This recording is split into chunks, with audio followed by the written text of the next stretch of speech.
The iconic Ed Sullivan Theater was abuzz with anticipation. Fans of The Late Show with Stephen Colbert filled the seats, their chatter echoing off the grand walls. Tonight's guest was none other than Karoline Leavitt, the youngest ever White House press secretary, serving under President Donald Trump's unprecedented second term. At just 27, Leavitt had already carved a formidable reputation in the political arena. As the band struck the opening chords, Stephen Colbert sauntered onto the stage, his trademark grin in place. The audience erupted in applause, the energy palpable. After his monologue, which, as always, blended sharp wit with current events, Colbert introduced his guest. "Ladies and gentlemen," he began, "joining us tonight is a figure who has been making waves in Washington. Please welcome the White House press secretary, Karoline Leavitt." The applause was courteous, but tinged with curiosity. Leavitt walked onto the stage with poise, her blonde hair neatly styled, and her expression composed. She wore a navy blue suit, exuding professionalism and confidence. As she took her seat opposite Colbert, the host leaned in, his eyes twinkling with mischief. "Karoline," he began, "it's not every day we have someone from the current administration grace this stage. Thank you for being here." "Thank you for having me, Stephen," Leavitt replied, her tone even. Colbert wasted no time. "Let's dive right in. You've been described as the youngest and perhaps one of the most controversial press secretaries in history. How do you respond to critics who say you're too inexperienced for such a role?" Leavitt smiled, a hint of steel behind her eyes. "Stephen, age is not the sole determinant of capability. I've dedicated my career to public service, working in various capacities within the White House and on Capitol Hill. Experience isn't just about years, it's about the depth and breadth of one's contributions." The audience murmured appreciatively. Colbert nodded, acknowledging her point but pressing on. "Fair enough. But some argue that your rapid ascent is due more to loyalty than merit. How do you address concerns about nepotism within the administration?" Leavitt's gaze remained steady. "Stephen, every administration values loyalty. However, my appointment is based on a track record of hard work and results.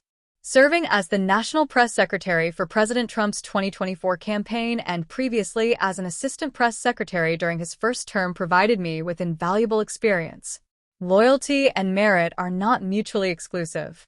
Colbert leaned back, momentarily disarmed. But he quickly regrouped. "Speaking of loyalty, you've been a staunch defender of the president's policies, some of which have been polarizing. How do you reconcile the administration's stance on media relations, especially considering the recent decision to exclude certain journalists from press briefings?" Leavitt's expression hardened slightly. "Stephen, the administration believes in holding the media accountable. When journalists prioritize sensationalism over facts, it undermines public trust.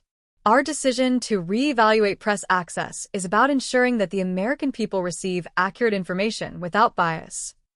The room grew tense. Colbert, sensing the shift, chose his next words carefully.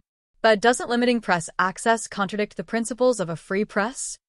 Leavitt's voice was firm. "A free press is vital to our democracy. However, with freedom comes responsibility. Irresponsible journalism can be as damaging as censorship. We're not limiting access indiscriminately. We're promoting accountability." The audience was silent, the weight of the conversation settling over them. Colbert, known for his quick wit, seemed momentarily at a loss. He glanced at his notes, then back at Leavitt. "Let's switch gears," he said, attempting to lighten the mood. "Your personal life has also been in the spotlight.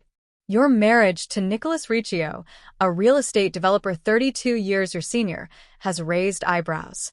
Care to comment?" Leavitt's demeanor softened. "Stephen, love doesn't adhere to societal expectations. Nicholas is my partner, my confidant, and the father of our son, Nico. Our relationship, though unconventional to some, is built on mutual respect and shared values." Colbert nodded, the sincerity in her voice evident. "I can respect that. But surely, the public scrutiny must be challenging." Leavitt sighed, a hint of vulnerability peeking through. "Public life comes with its challenges. But at the end of the day, my priority is my family and serving the American people. Opinions will always exist. It's how we respond that defines us. The audience, moved by her candor, offered a warm round of applause. Colbert, ever the showman, seized the moment. Karoline, our conversation tonight has been enlightening. While we may not see eye to eye on everything, I appreciate your willingness to engage in open dialogue. Leavitt smiled genuinely. Thank you, Stephen. I believe that despite our differences, conversations like these bridge divides.